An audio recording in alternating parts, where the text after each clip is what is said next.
Yo, what's up, guys? What's up? I'm so sorry. The time that I had was 8 p.m. South African Standard Time, which now is in the next 30 minutes.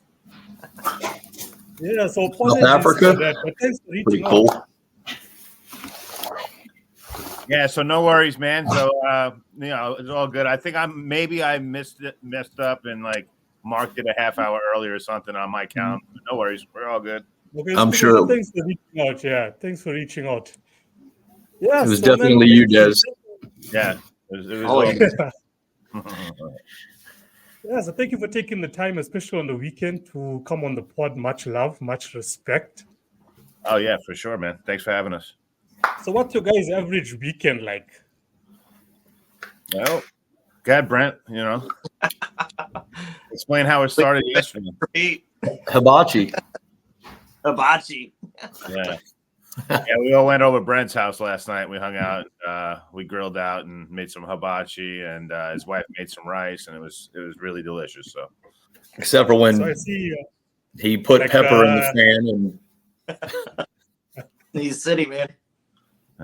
So the culture changed, but I was expecting, the standard rock parties, groupies, alcohol, the works.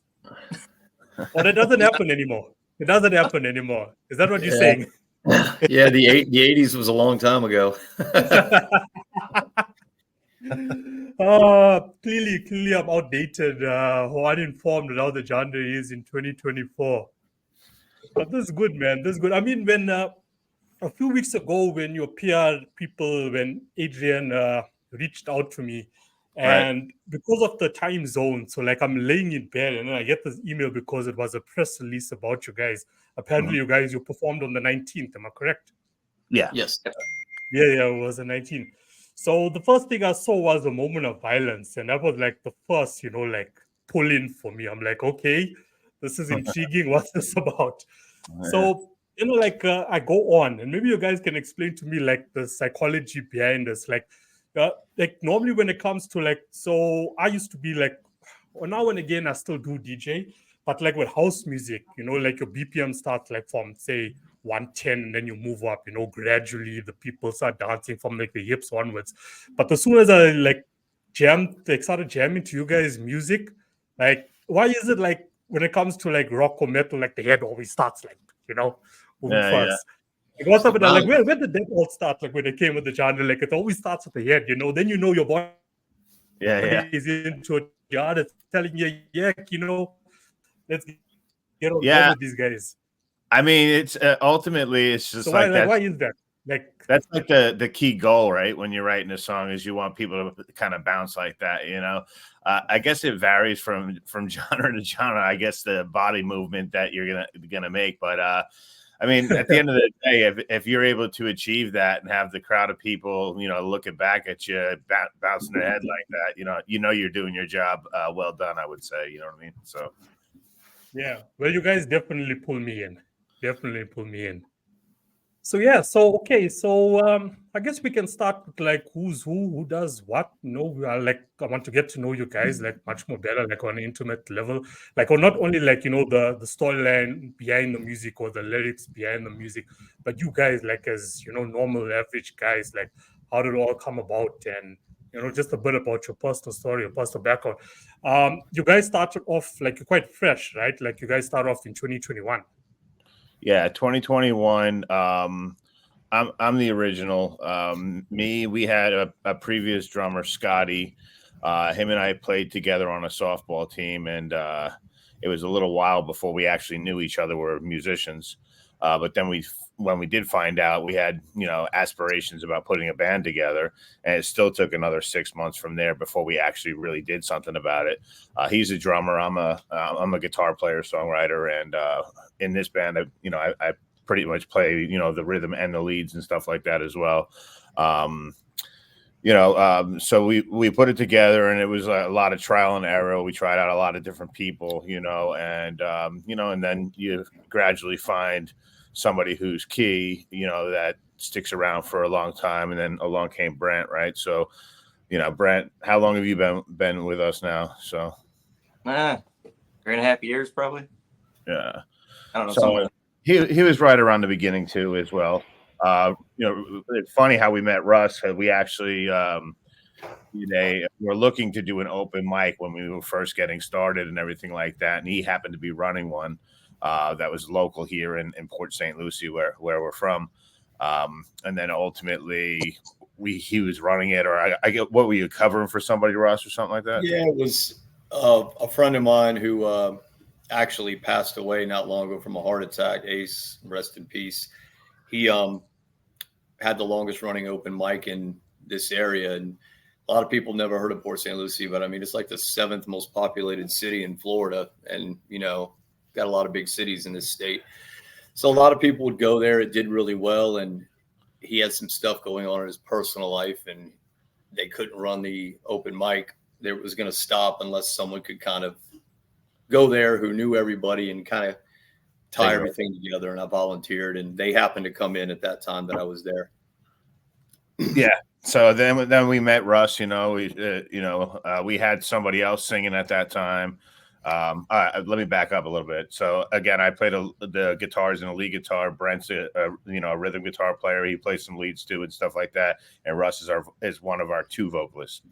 So, but we heard him sing that night. And we were kind of blown away with what he was able to do. And it wasn't a quick process of getting him to join the team either. It was like tried him out a little bit. He had a lot of other stuff going on musically as well, and then we were able to kind of like I guess what happened, one of his bands stopped playing, and then he had an opening in the schedule, and he was able to but along the way I kept in touch with him the whole time. We would send him songs that we completed and stuff like that, and he's like, wow, this is pretty cool, man. So again, it's trial and error. There was a lot of guys that we had come in, a lot of guys we tried out, and a lot of guys couldn't hack it, or some guys really just couldn't do what they said they could do, but I feel now that we got a really, really solid lineup, and the sky's the limit, my man. So yeah. And Brent, what about you? Like your background before meeting the guys, like what were you up to? Before meeting these guys, I got 4 kids, so I was just a family man. I used to be a welder. But I'm assuming, okay, all of you guys come from like extensive history. I mean, growing up like in music itself, in the genre itself, sure, like, driven by passion, Mm-hmm. Yeah, I mean, when I was a kid, I listened to a lot of like, it was either Megadeth or Metallica when I was young, and I kind of went against the tide, and I went with the Megadeth route because everybody else was going Metallica. But there's a lot of inspiration. I come from a family of musicians. My dad's a drummer and a bass guitar player. My sisters are twins. They're both vocalists. My brother plays various instruments too as well. So we were a very musical, family growing up and everything like that. And I knew from, when I was super young that music was going to be my thing for sure, because my father had taught me first how to play drums, and I never really got that great at it. But a couple of years later, I ended up seeing a friend of mine when I was in like early middle school, I believe. And he was playing guitar, and I was like, well, that's the one I want to do. So I've been a guitar player ever since, self-taught myself and everything. Like Brent, like when did you start playing, and what type of music? Well, I started playing when I was 9, and I don't come from a family of musicians. My grandpa played guitar, but I didn't know it till I was older. But I don't know. I just picked one up when I was 9, started loving it. But I learned more like country, blues. I used to listen to a lot of, Stevie Ray Vaughan and whatnot. So this is a whole different trip for me. But damn. Yeah. But how was the journey for you so far? Are you enjoying it, Brent? Oh, I love it. Can't complain. I always appreciated all kinds. So it wasn't And Russ, so you the vocalist? Always been a vocalist? I grew up family that loved music. My mom and my dad both did. My dad self-taught guitar player.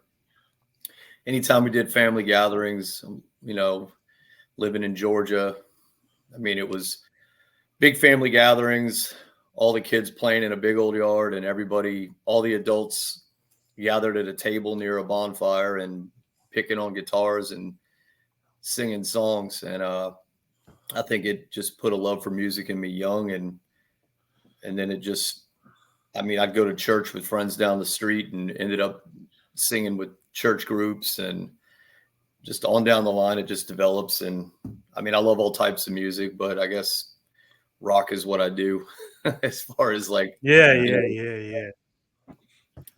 Well, music, it's in the blood, it's in the DNA. You either have it or you don't.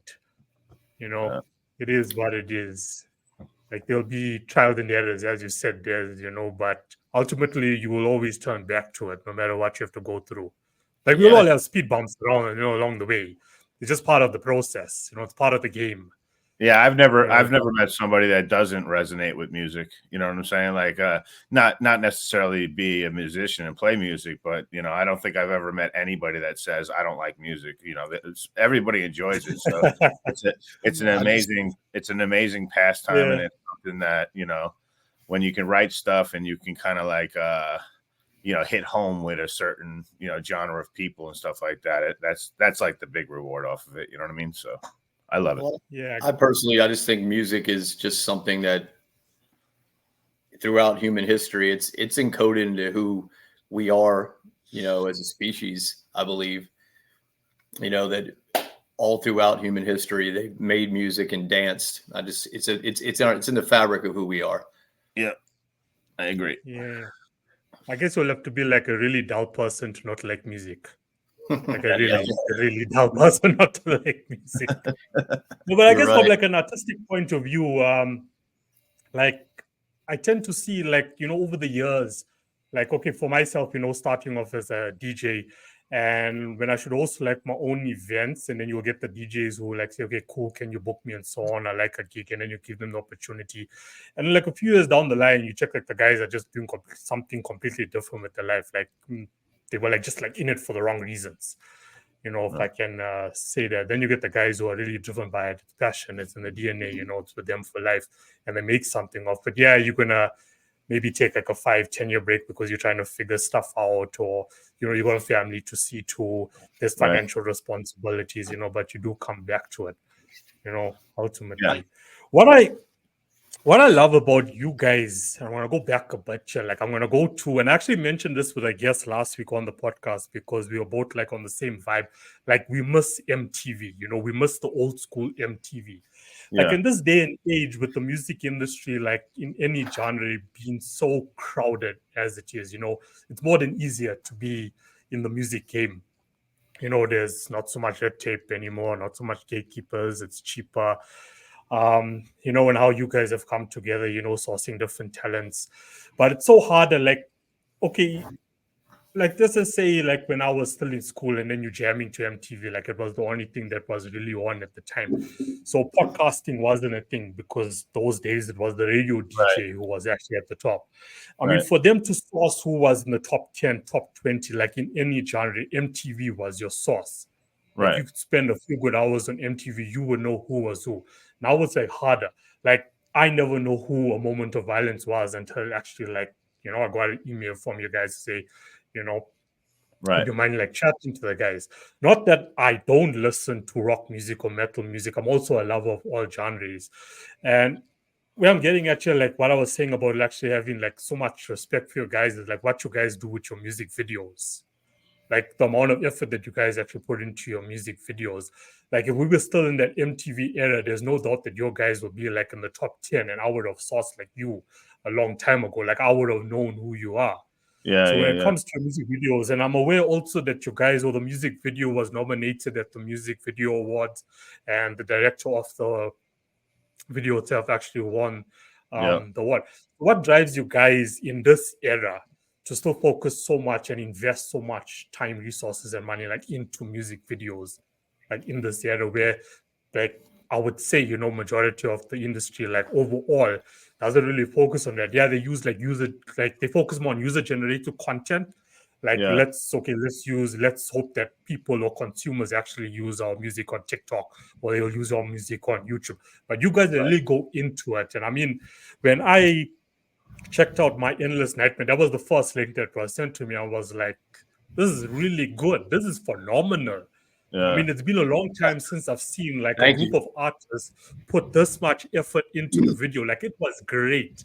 Like, I'm really, it was like we were back in the MTV era, you know, top 10, definitely, even top like 5, 1. Yeah. It was brilliant. So what keeps you guys there? So, well, you know, so let me back up a little bit. So we were able to, you know, kind of in the same respect of what you said, like there's, you know, less gatekeepers and you have more accessibility to people now and stuff like that because of the technology boom overall. We were able to get in touch with our label, who's now our label rep, which is Pepper Gomez. And she is the runner of Wake Up Music Group, which Wake Up Music Group originally started along the lines of your dance and EDM type of stuff. And I was just reading today, I think it was 2020 or 2021, actually 2020. She ended up going also adopting like a rock side of her label too as well. So, you know, about a year ago or a year and a half ago, you know, I was in talks with her trying to see, you know, what interest she had in a moment of violence and, you know, getting with her. So part of the contract, so to get back what you were saying before, was that we're able to do one music video shoot. You know, we get a certain budget, whatever. And so she gave us the recommendation for the Hollywood film producer to come out here to Florida. So he flew out here to work with us. And we went down to Fort Lauderdale, and he kind of vetted the studios and stuff locally and found a place that had, I guess, the scenes set up for his vision that he had for the video overall. And we just went down there and banged it out. I mean, you know, what was your experience, would you say, with it, Russ? Yeah, he found like a staging studio where they had green screens, everything, you know, different rooms to where you can go in, and pretty standard place like that, you know, but it was a nice one, and working it with Dominic was a pleasure. I mean, we've maintained talking with him, all of us, have. Yeah, but talked to him. The video shoot was fun. It was grueling. Yeah, it was a long day, man, for sure. It was really, I mean, it ended up being like what, 16 hours plus or something like that the whole day. So one of the things I always laugh about is like, how you pronounce your name? Kino? Kino, yeah. Yeah, you probably saw in the video, like I'm playing one half of the split personality, kind of very Fight Club-ish our other singer, Alex, is the diabolical side of the, you know, multiple personality doing the bad stuff. And Brent and Des here were the detectives, the arresting officers. Yeah. And when they put me down on that table the first time, they kind of did it gently. And I was like, guys, we gotta sell this thing. And so, you know, they were really full force. I don't know if the video shows that to you, but if you ever watch it again, I mean, it was a painful day by the end of it. Yeah, we slammed him down probably like what, a good 50 times. Yeah, we redid those scenes from different angles over and over. And then there's the scene in the padded room where, you know, with the straitjacket, it was a real straitjacket. So I was completely bound and getting thrown to the floor. And that floor, it wasn't a real padded room. That pad was probably an inch and a half thick, and it wasn't pad. So and it was like being underneath it. It was, so imagine having your arms together and being thrown face first on the concrete with two people that weigh 200 pounds or more on you. It was fun, but I guess getting to it, the video shoot was great. And it makes me really happy to hear you say that you think it stands at the level of all those MTV generation, VH1 generation videos, because a lot of time and effort was put into it by a big group of people. Yeah. I mean, even Miggs, our bass player, before he was in the band, was there doing a behind the scenes video for us. And now he's in the group. And, you know, just great experience. And we're proud of what we did. And we look forward to creating more as time progresses. Yeah, for sure. And I'll also say on that note too, is like you had mentioned, because it's so easy and it is such a heavy duty saturation in the market right now. Like there's literally almost zero barriers of entry for people to become, music producers and, put their own music out there. So, which is cool. I mean, it's great. It's in my opinion, it's never the tools you have available to you. It's always the guy who's working the tools that does the job. Right. So, with that said, in this band now, we have me as the music producer, right, and the songwriter, music producer, and then we also were able to get Miggs, like Russ just said, as our bassist now, which he's a very talented player as well, but he's also a really talented videographer too. So like I don't know if you saw the latest video that we just did, Bullet, for our latest release, but that video is already was 75,000 views in like 3 weeks or something like that, which is great. Nice. But he filmed that at my house with all of us as the actors and all, a couple of extra people. But, we spent the whole day doing that too. And, but monetarily, it's not such a huge investment other than really time, because I'm able to produce the songs and make them sound super professional. And he's able to produce the videos and make them look super professional. So, I mean, we got a lot of it in-house too as well, which is really nice. You know what I mean? So that like sort of cut costs for you, Oh, yeah, especially leveraging all the technology that is out there. Yeah, 100%. Big time across the board. So, those two things are like the biggest expenses for bands nowadays. You know what I mean? So, or anytime, it's those two things that consume most of your resources. So, since we have them handled inside of the band, that makes it all that much better. You know what I'm saying? So, Miggs did S.H.O.T.S Fired video too. Yeah, he did the S.H.O.T.S Fired video too as well, and Russ has got connections and stuff. So like, a lot of times, like, location is probably the most expensive thing when you're doing a music video shoot, or unless you're trying to get like some mainstream actors or something like that. But realistically, if we get our friends to help us out and stuff like that are, decent at acting or whatnot, and then Russ goes to talk to somebody he knows at a bar that is willing to let us go in there and do it. So like for S.H.O.T.S Fired, we went to a local pub over here. Russ was able to, talk to the owner and get us the availability to do it. So we went there, like 9 a.m. on a Saturday morning. And believe it or not, I think that's the most people that Pip Shea's Pub has ever had in it at 9 a.m. in the morning. Yeah. Needless to say, they were really happy. I want to quickly add something to what Kino was just saying, because he kind of mentioned something about us going a different route with the videos. And I think it's something that we realize we enjoy doing because of the resources we have. Fortunately, is that doing these music videos is for instance, I mean, a lot of artists are dependent upon getting their stuff on, and they're trying to get their streams up on a lot of platforms like Spotify or whatever. And, but I mean, like Des just said, and I went ahead and did a check. I mean, we've had that video out a couple weeks and it's pushing 80,000. And we're just noticing that how quickly you can get people looking at you and not just listening to the sound, but getting a visual representation of what you're capable of. So I think it's a good route to take than just being caught up in the noise of, there's a lot of talent out there. And when I say noise, it's not being, disparaging of any bands out there, because I mean, we've been competing in contests with bands lately. And I mean, we've won a couple times on a thing on the sound, and I'm amazed that we're able to come out ahead of these other bands in the votes, but we're doing something to try to make ourselves a little different. Right. Yeah. So, yeah, and as far as like when we do a song, like when I write a song and I produce a song, I almost have I have the need to want to make it sound some way cinematic, like a Michael Bay. Like a Michael Bay movie or something like that. You know what I mean? So, and that's like our mission when we're doing that. So obviously, well, why stop there? Right. So what Miggs's thing is like, well, what every video you do doesn't have to necessarily be straight, just a performance video of the band playing. Right. So let's all put our acting hats on too, and create a cool scene and a cool idea and make it like a short film too as well. So I mean, story. Yeah, so I think that's really cool too as well. And fortunately for us, we not only have good musicians in the band, but we've also got guys that can act too as well. So that's pretty cool. You know what I mean? So it's good. It definitely works.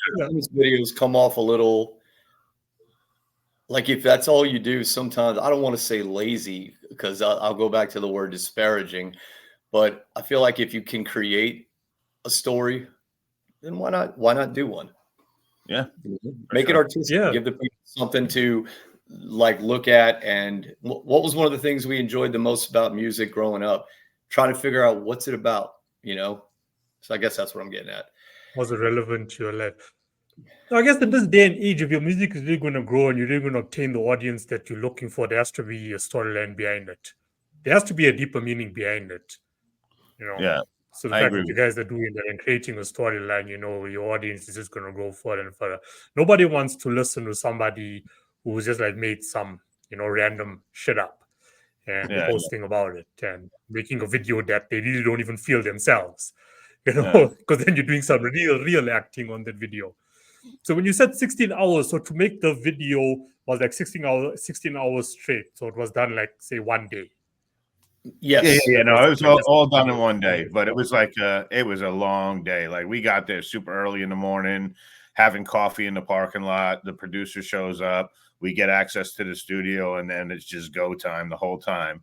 And then we had a couple scenes at the end of it that were done at I guess a friend of Pepper's house, her house, so we had a bedroom scene and all this other stuff. So I mean, that didn't get shot until what, like 10, 11 o'clock at night or something like that. You know what I mean? So it was super late, but it was cool. It was a lot of work, but it was a really cool experience, man. Like something I wouldn't give back if you gave me the world for it. You know what I'm saying? So it's amazing. Awesome. You enjoyed it. Like we had an idea, but it all like the scenes were all shot in different orders. So really, I was like, I don't know what we're doing, man. And then seeing it all come together. Yeah. Yeah. And Dominic, the one who won the award, he's a pro, man. He's for sure a pro. And no, he deserves it. You guys deserve it. Yeah. So like after the shoot is actually done, so how long after does it actually take for it to be like? So what's the approval process? Does the producer with his team actually like sort it out and they get it where they want it? They send it to you guys. You approve it. Yeah, well, he's much, like we're in a text chat group with me, Russ, Dom, and Dominic's the producer, and then you have Pepper Gomez, our label rep, and kind of just shooting little clips back and forth to try and get an idea of what, hey, do you guys like this effect? Hey, do you like this? Do you like that? So that's really the approval process. I mean, I happen to think that Dom's work is awesome. I thought he was great at what he does. So, I wasn't really doubting what he would send back at all. I was like, yeah, dude, it looks great. You know what I mean? So what about you guys when you saw it? Go ahead, Brent. What is your first thought? 2 or 3 different little renditions of it, but it was all just different effects on the screen. Right. And any one of them I was okay with. Like, wow, this is super professional and awesome. I'm about it. Yeah. Yeah. He's a pro, man. He's definitely a pro. He knows what he's doing, So it's like going to a tattoo artist to get a tattoo, and you look at it and you go, "Wow, man, that looks super cool. I could never have done that myself." You know what I mean? So it's a pretty surreal experience, and I enjoyed it personally a lot. So yeah, he had me hooked. If you remember, Brent, when he sent us, he sent us an original script, and Kino, I mean, you're familiar with the movie Fight Club, correct? Yeah. Well, when he sent it to us, and it was basically like a little short story. It's almost like when back in school, whenever you make, you put out something, and it just. The first thing looking at it, I'm like, oh, wow, a split personality doing this. And the first thing I thought was, oh, wow, this is Fight Club. And that's one of my favorite movies ever. And I just wrote back, I'm in. I can't wait to see what you come up with. And, he did it. He hit it out of the park. Just how fast he was able to take 16 hours of random footage and splice it together into something that he recorded, like Brent said, all out of order. And it all came together and just made so much sense, like a movie. It was a pleasure to be a part of. Yeah. And then we had the go ahead, what were you gonna say, Brent? I just said Annie had it done in like a week. Yeah, I know. And you know what else is cool? If you haven't seen it yet, you should check out the behind the scenes video. It's like 25 minutes long. It's really interesting to see the process come together, and there's some little bloopers in there and shit, and it's pretty cool, man. Definitely. The pepper blooper. Well, when the behind the scenes video, they can find it on your YouTube channel. Yeah. Behind the scenes of the shooting of My Endless Nightmare. It's a cool watch, definitely. Because it kind of gets you in. It brings you there as we're making it. You know what I'm saying? It's really cool.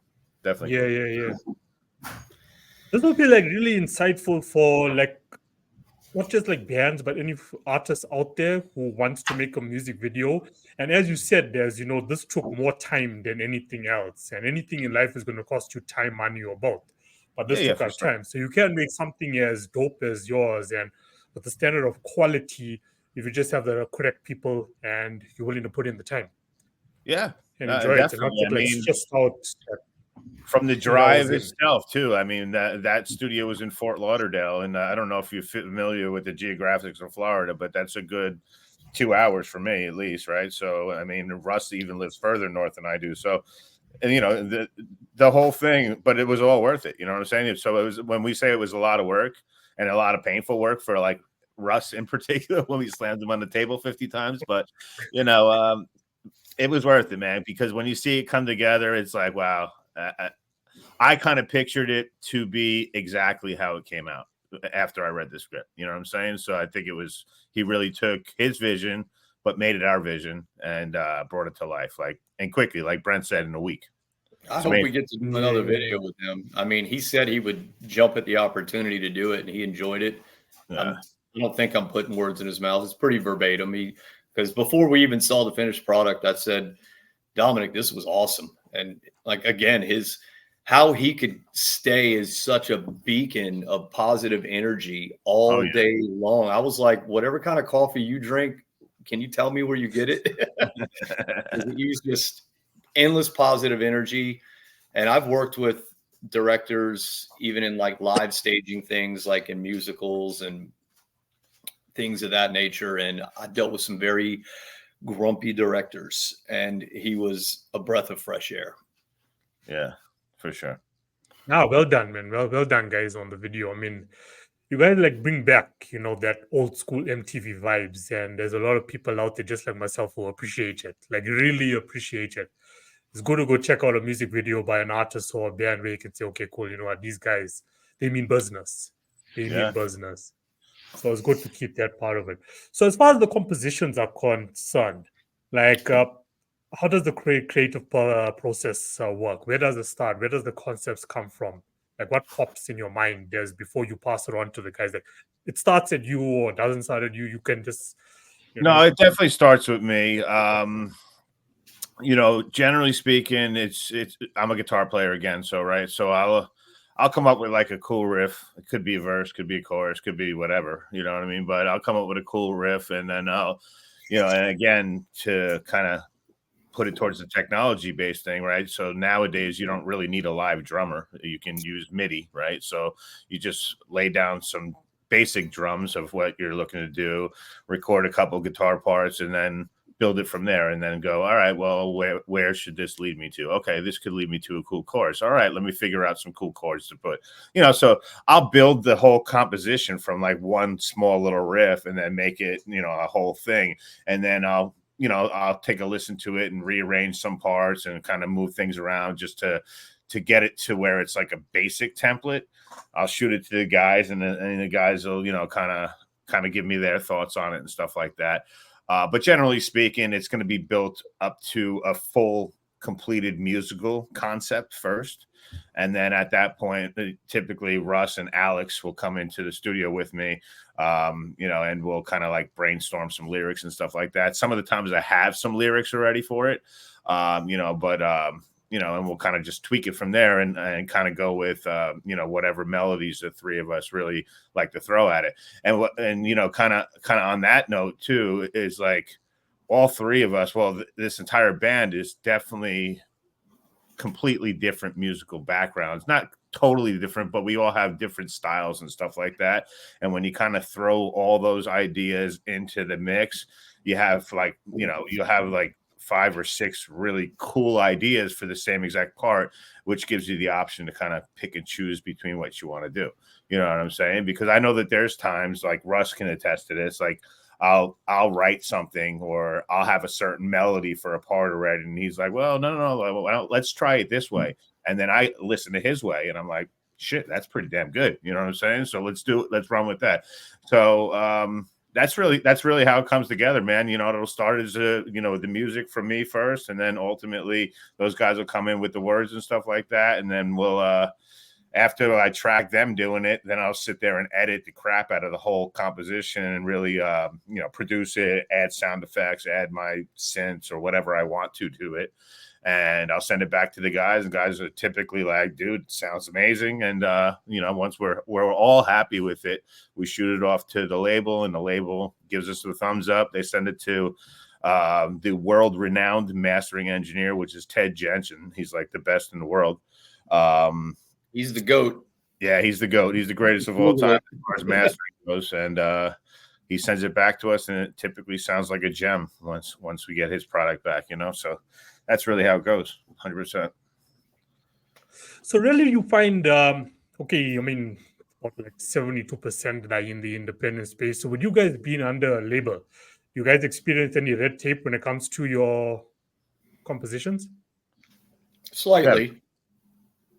Slightly. Yeah, because we bounce things back and forth, and you know, sometimes we'll send something, you know, to our representatives, and they'll, you know, she'll like Pepper will listen to it, and she'll give Des feedback, and it's sometimes I try to tell Des, you know, we'll send it to her, and then we'll listen to it, then we say, okay, are we going to completely change it, or are we going to try to polish it? So sometimes it makes us kind of veer in another direction, but other times we try to stick with our convictions and just do a better job with it. And then, for instance, Endless Nightmare, I don't think was one of Pepper's favorites in the beginning, early stages of it.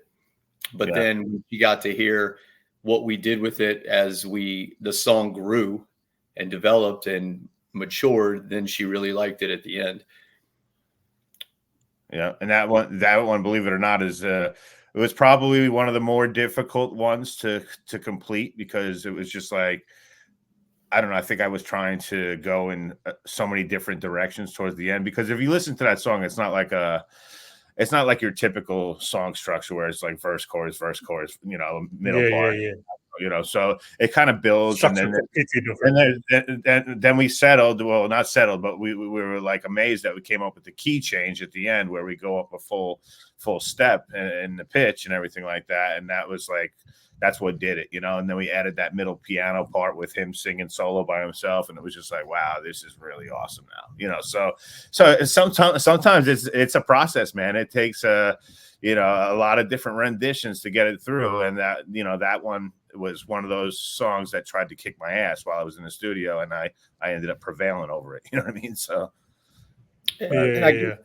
he said, you know, red tape, to answer that a little more concisely, we're given the freedom to kind of do what we want to do, and we're grateful for that. So there's not really like a, hey, don't do this, you know, and if you're trying to do this, we're going to put that red tape in front of you.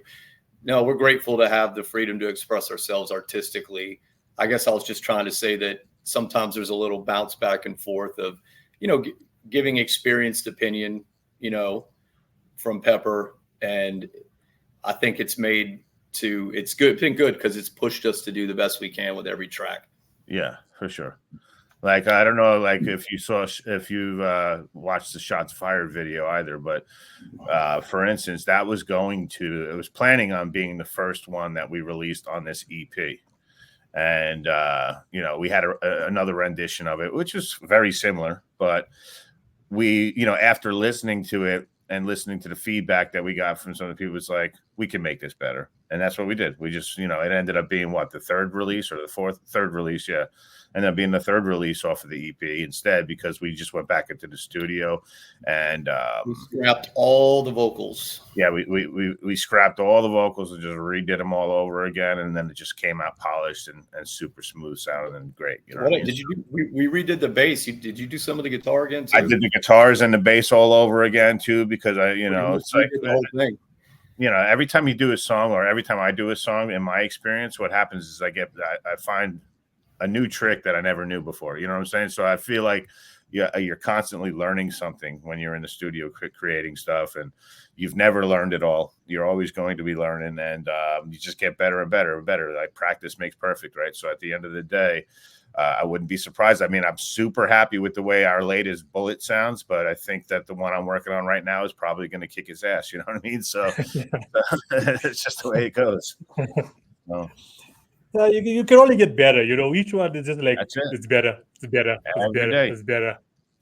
Yeah, every day. That sounds okay. Thanks for filling me in. How it works with the label. It's just that I don't think there's ever been a conversation that I've really had with someone who's still like under a label. It's mainly like with the guys who are in the still, or they came into the industry, they're in the independent space. They're not even interested like about actually getting signed by a label. So it's quite refreshing actually to sit down and just get a basic understanding of how it actually works between the artist and the label in 2024.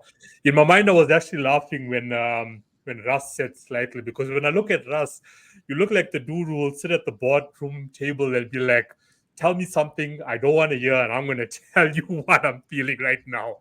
You look like you that guy, So yeah, that's cool. So like, but you guys as a band, so we've touched like on the label. Do you guys ever like disagree when it comes to the music? Do you have disagreements? Not really. I mean, I think I'm kind of blessed. I mean, last night we talked over having dinner.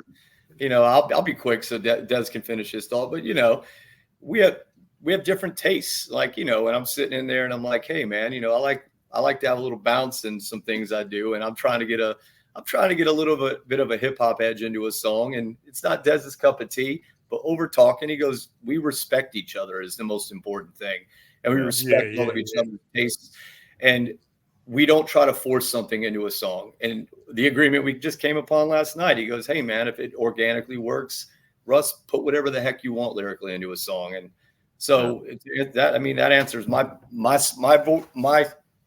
I guess viewpoint of what you just said. Nah, man, we don't argue about it. We just have constructive conversation. Yeah. And like you said, the level of respect there is we all respect each other as far as input. Like, I bet you if Brent wanted to work a country western part in there, I'd be open to the idea as long as it's catchy. You know what I'm saying? So I mean, I'm not completely opposed to anything. I'm very open-minded. God's country. What's that? I said God's country. Remember that? Yeah. So and the 303 song too. Oh, it's gonna be fun. So listen, there's not a. You got to be open-minded. I got 6 guys in this band, including myself. So everyone's got a different personality. Everyone's got slightly different, resources and what they listen to as far as music goes and stuff like that. So, generally speaking, when you combine everybody's input, something magical comes out of it, bro. You know what I'm saying? So it's pretty awesome. It's like Frankenstein, man, taking all these parts and making a living thing out of it. Yeah, no, that's so easy, these days for bands to actually stick together. You just see like so many arguments is happening all the time. Then they break up. It's like politics in the industry. Yeah, so, like it's refreshing to a lot of times it's using alcohol, like guitar players yelling at drummers on stage and stuff like that. You know what I mean? I've never seen that happen. As you said, everyone has like a different personality, and everybody has like a different want. Like when you guys entered this, it was always with you, but like as you started to move up the ladder, like everybody has like a different want or something specific that they actually want out of this whole journey. Some people it's money, some people it's fame, some people it's just they want to live their purpose. Do you guys ever have like those situations, around those areas about like where should we perform, why should we perform there? Like what are we doing? How are we monetizing our career? Do you ever have those disputes about where the money is going? Like those sort of things, This is like just general like we don't really for have me and money issues overall. I mean, it's not like we have all the money, but we never really have a dispute over any money.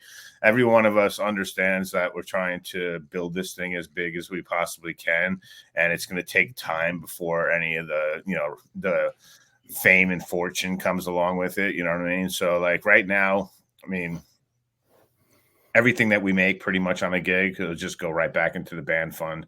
We personally don't take anything. We just use it for either promotion or new gear that we need or stuff like that. So it's a building process, right, guys? I mean, we're not, I don't think we've ever really had any disagreements about, doing what we do as far as the monetary portion of it. You know what I mean? So, but those are viable things that people, that bands have issues with and stuff like that, but I don't think that we've ever had a disagreement on that or anything like that. And if we did have a better payday at a show or something like that, and we gave, half of the money to the guys and we split up half of it and put the other half in the band bank account, that's, that would be probably the most that we would ever do at this point right now anyway. So. Yeah, this should be an eye-opener to any listener who's still part of a band. That you can't stay together. You just need to eliminate all the politics and drama from your. Yeah, I heard one person tell me something one time that still kind of stands true. Is like a band is not a democracy. It's really just kind of like you got to have a de facto leader for sure. You know what I mean? Somebody's got to be the guy to run it. It's a hard position. I'll tell you, man, as a band leader for 6 guys with 6 different personalities, generally speaking, we're all, grown men with families and kids and wives and, cars and mortgage payments and stuff like that. So it's hard to manage it, dude. I'm not going to lie, but, we do it. I do it because of the love of the music, man. And I just love what we're doing. Yeah. That we can put it out there and, really make an impact on the world with what we're doing. So, and this is something that all 6 members do full time.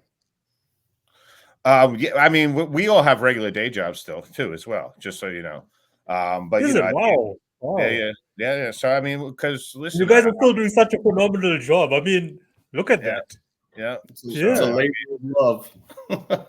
It's a full-time job on top of your full-time job. That's what it is. So, and as you said, family, children, wife, all of that, and still manage to do what you guys do, still making time to be here today, to keep promoting your brand, your work, your music. Yeah, I mean, as long as you, Kino, don't mind like kids running around in the background, the dogs barking and shit. I mean, we're cool with that. I'm chill, man. I'm chill. I mean, you could do the podcast from anywhere. I'm a chill guy. That's it, man. So. Like this is what I love to like show people, that like raw organic material, raw organic material. These are like ordinary guys who go through the same process in life, just like you there, but you like are complaining all the time because you don't have the time to put in the work to grow your artistic career or to put your band together or get your band right or go after those opportunities. But I mean, it is, on a weekend, as you said, we passed the 80s a long time ago. I mean, if this was the 80s, you guys should have like been out partying right now, but here you are. Here you are. Like this is what it takes in 2024. Yeah, there wouldn't be kids running around back there. It'd be strippers.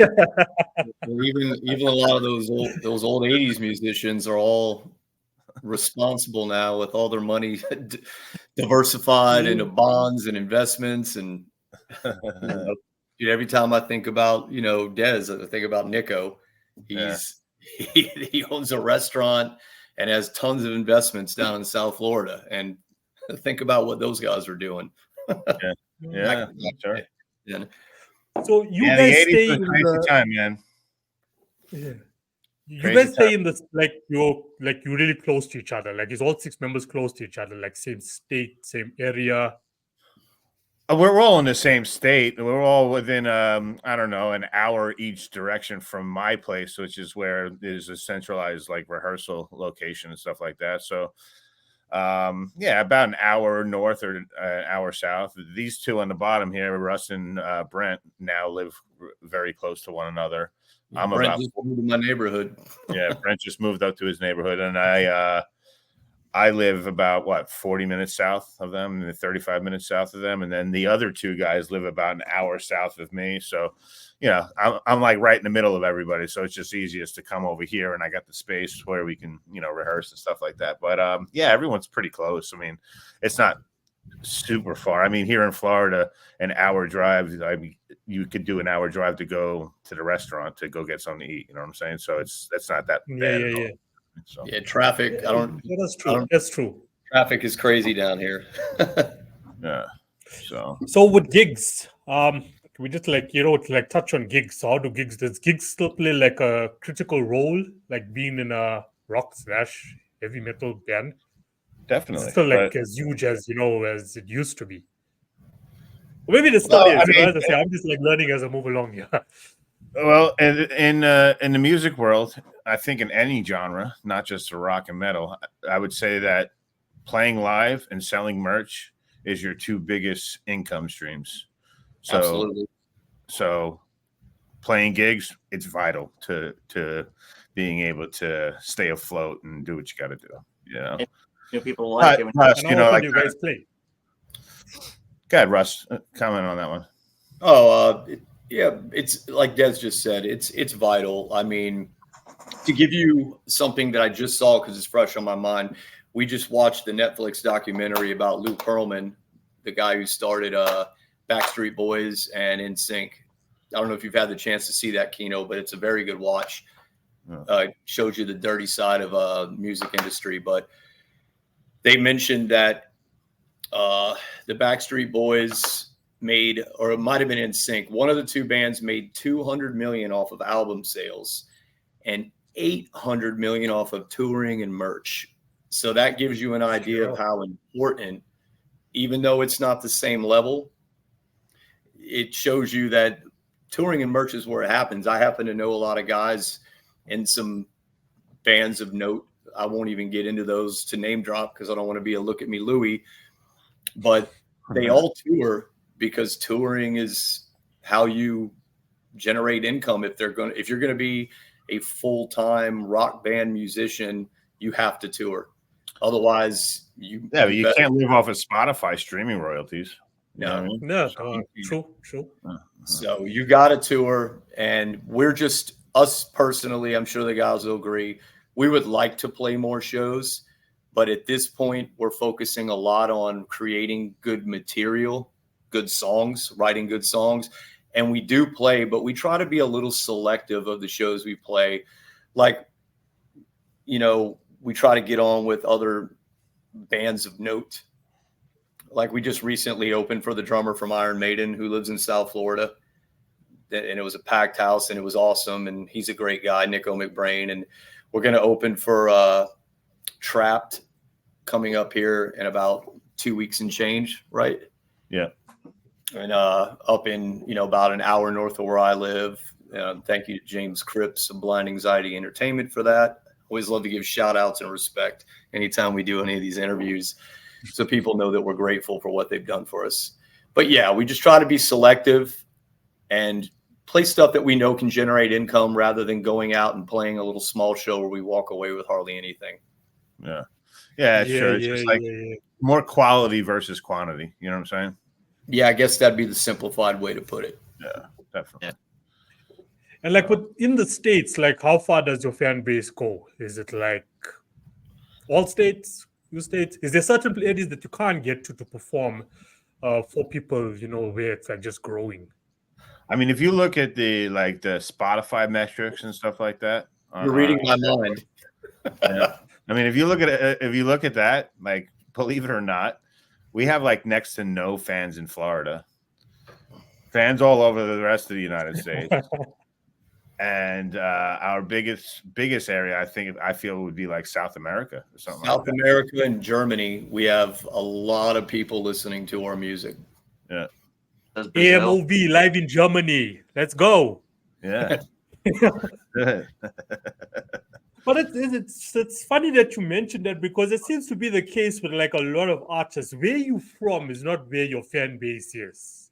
Yeah. Like I got that personally, like in my life as well, like with my own music. So I'm in hip hop, but I'm getting listeners in countries that I don't even know about, but not South Africa, not where I'm from, not even my own area. There's people in this area that don't even know I do what I do.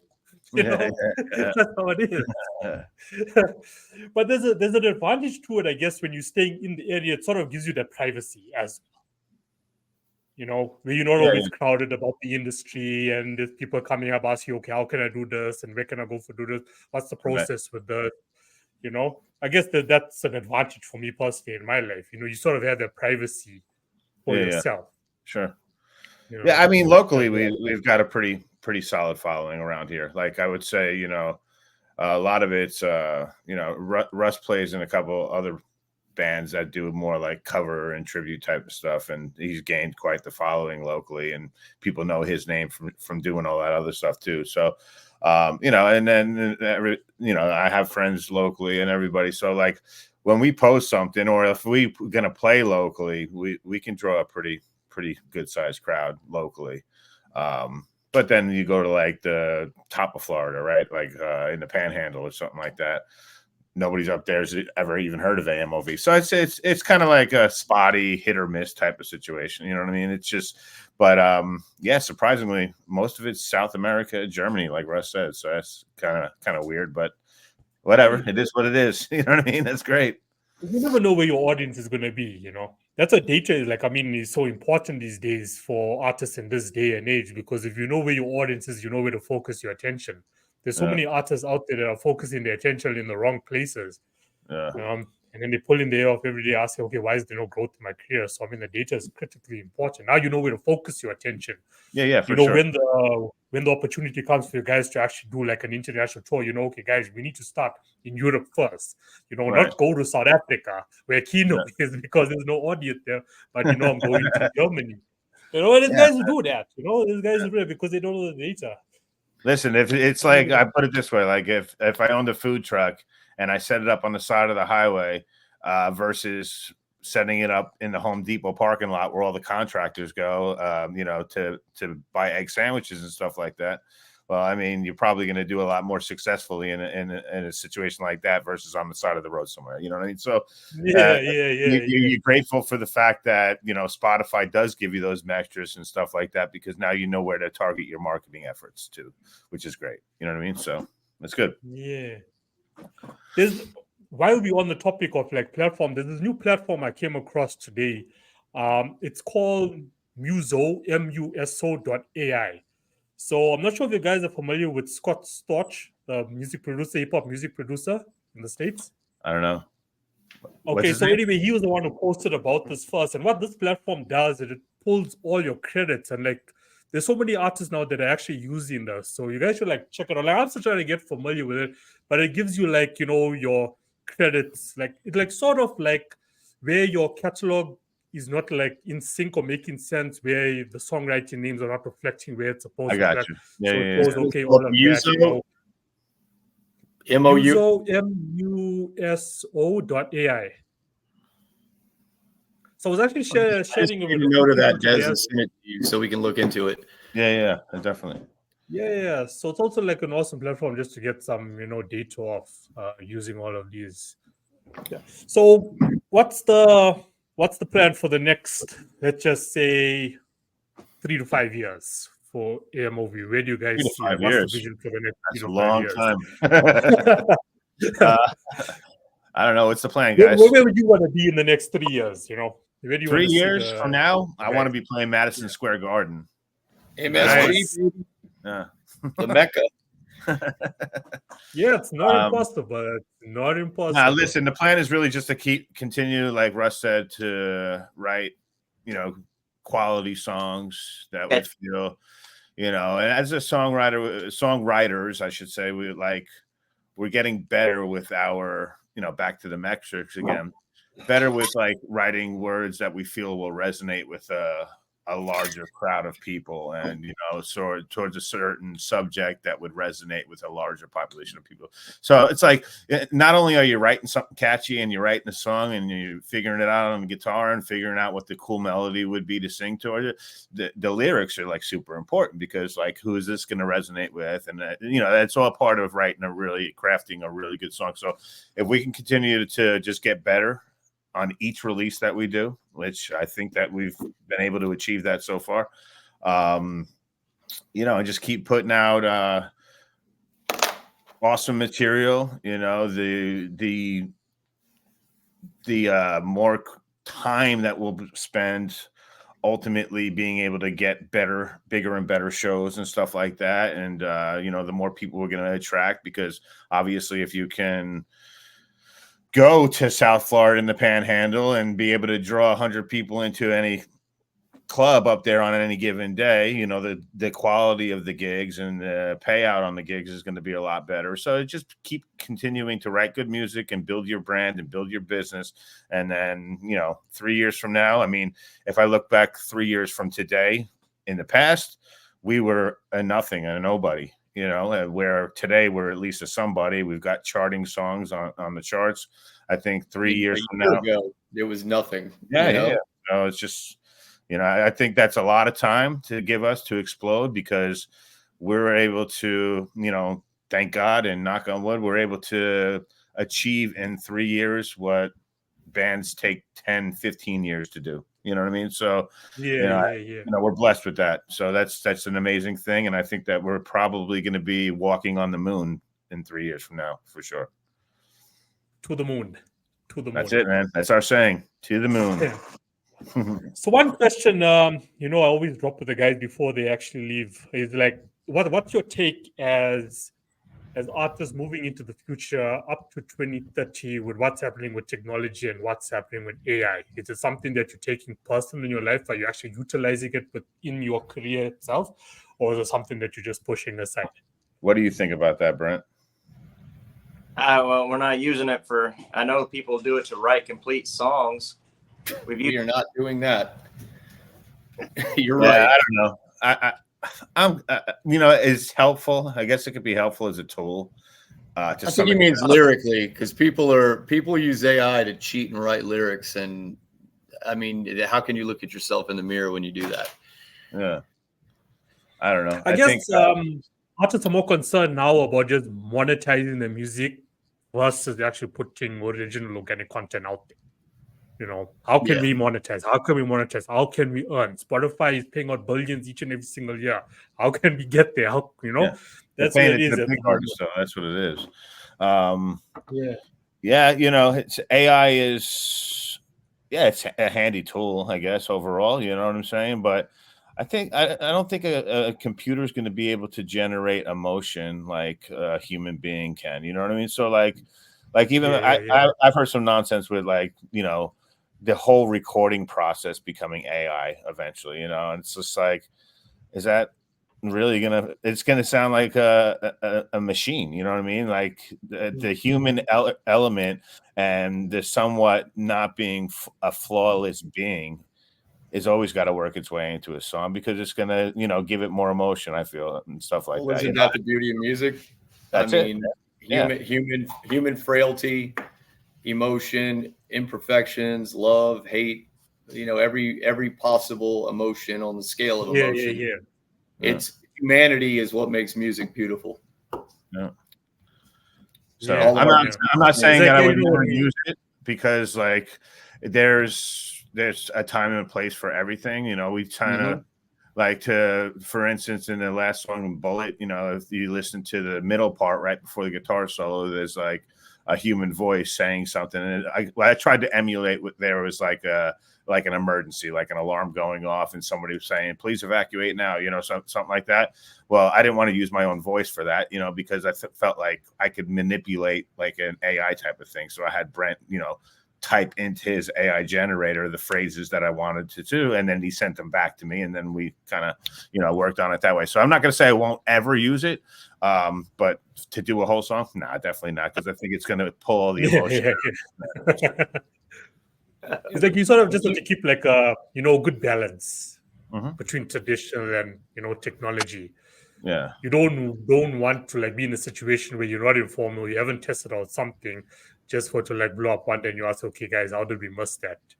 Yeah, because like I'm openly the best MIDI drummer there that was ever created. You know what I'm saying? So it's just like whatever, So, but like the scary thing for me, based on a comment that you just laid down of us, like you the best of what you do, and the more like you are more visible, like more visibly you are present, like online, like the technology is just picking up on that. It's just picking up on that. And that's like the scary part. You may think, okay, I'm using this software, whatever it may be, and we doing this thing, and you laying it down as a drummer, as a guitarist. But in the background, depending what you're using, because I mean, online is online these days. The moment you're connected, you are connected. That AI is learning. How can I do what Des does, Brent does, Russ does? Well, it's kind of crazy. I think the scary part there in it. I think we're all going to be taken over by machines at some point in the future. So Skynet will be online someday. If you Terminator. I was thinking Total Recall, but Skynet was the program that basically wiped out humanity in Terminator. Yeah. Now there's people online that are like referencing 2024 to Skynet and Terminator. I'll give you another cool movie AI related to watch. Have you seen Moonfall yet? Where the moon starts coming down towards the earth. And I don't want to ruin it for you, but watch it. It goes on a lot of conspiracy theory about how the moon, if you've ever heard, is a hollow artificial structure. And there's an AI tie-in with it, with advanced civilizations that cease to exist because of AI. Just watch it. Moonfall. You'll thank me. You guys will thank me. Yeah. And it's not that old either. Definitely check it out. The guest I had last week on the pod. So I was explaining to her, like, in the world today that we live in, like, I am all about conspiracy. Like, I could talk about these topics, like, for hours, but just something, before you guys go. So I was telling her, like, there's, like, whenever something new pops up, like, I'm curious. So I always go in, I check out, okay, what it's about, what can I do? It's for that knowledge. And next thing you will know in the media that Universal Music or Sony is going after these companies because they want to sue them. It's copyright infringement. And then on the back end, you'll also come across like certain videos and clips. And, these days there's so much information that's online. If you're just going to listen to mainstream media, you're not really going to know how the world really works. And all these documents show how these companies are actually invested in these AI companies. And on the surface, they're just pushing out to the music economy. No, we're not involved. We're against this. But for them, they want to be on both ends of the stick. And that's just how it works. That's just how it works. It's the music business. They're more concerned about bottom line. Yeah. So it's good that independent artists just like ourselves always come together, unite, have conversations, like just promote each other's work. Because, that's what's going to keep us like relevant. And we're growing, we're growing. I think becoming a lot of collaboration. A lot of collaboration. Yeah, it's all about collaboration. Yeah. That's the correct mindset. Not about competition anymore. I know you guys, you compete with other bands and so on. And like even with hip hop, you get the rap battles that still go on. But at the end of the day is, after those are finished, we still need to all like just be like buddies and friends, what can we do together? Right. I leverage your fans, leverage my fans. Sure. You have fans that I don't have. You know what I'm saying? So if we work together, and vice versa. So you kind of, combining the fan force, I guess, overall, for lack of a better term. Yeah. But guys, this was great. This was awesome. Sorry, what was that, Brent? I said collaboration is important. Yeah. No, definitely. Collaboration, networking, and just helping each other out. That's it. So, I mean, thanks. This was a great conversation. Like, this was, very informative for me personally. I enjoyed it. Guys, the whole work, the whole label, and so on. Like a band together, unique, special. And you guys are, your signature is out there. And keep up with the music videos, man. Like, we need that content online. Content online. Yeah. You know, We're gonna keep shooting them. Like I said, we have no restrictions when it comes to creating music and creating music videos as well, because you got the two guys that do that stuff right here inside of the band. So that's perfect. Hey, we even kept yeah. name down in the corner of the screen. What's that? At the beginning of the music videos, we Yeah. kept it TV style with that. Yeah. If you watch any of our music videos, it kind of, for the first 10 seconds and the last 10 seconds of the video, it'll flash like the old MTV style. It'll say a moment of violence, the name of the song, the label, and stuff like that. We tried to keep it, along the lines of what we, witnessed growing up when we watched it. You know what I mean? So Yeah. Now you guys can start your own channel, like proper TV channel soon. There's another platform that I came across. I forgot what it's called. So it's like similar to how you would watch Netflix online. So you can create like your own channel and you can share that. AMoV TV. Yeah, AMoV TV, exactly. It's the same, and you just filter. So I signed up for it, just to check what it's about and play around with it. Okay, cool. Now I know, move on in my life. But yeah, that'll be something cool for you guys as well. To go cool, man. We're gonna make a cooking channel. Me and Des are. Yeah, we're both 5-star chefs too. Just in case you didn't know. Yeah, not really, but we really like to cook. And Brent showed his skills last night, so it's going to be the metal band dad cookbook cooking channel. Like if you guys should name it like Cooking with Des and Russ, like that goes, Yeah. Russ and Des, somebody there. Brent could be the taster, Okay, let's check what your guys. I'm sure he wouldn't argue with that. No, but guys, thank you so much. Don't threaten me with a good time. Bless you. Oh, yeah, thank you, Kino. It was a pleasure. Yeah, no, I appreciate you, man. Thank you.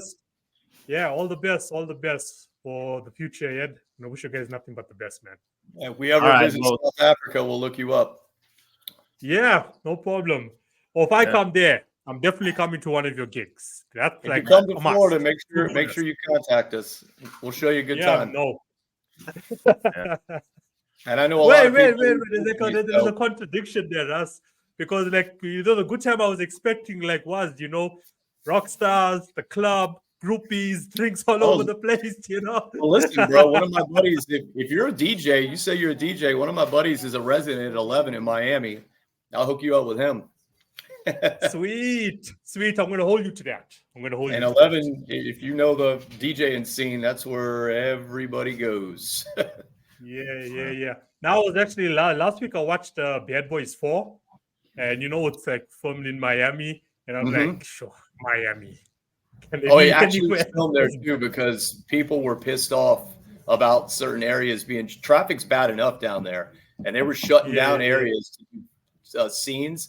And Miami residents were not the least bit happy. But yeah, man. Yeah, but it's a party, man. It's a party. Well, you come to Florida, let's hook up, man. Yeah, no, definitely. Like I love to keep, in contact, no matter in which channel it may be or what form it may be, with everyone that I do chat to. Yeah. As I said, sticking together. Okay, cool. Thanks, guys. Enjoy the rest of your weekend. Chat soon. Yeah, you too, man. Thank you. Appreciate you. Hey, sweet. Peace. Cool.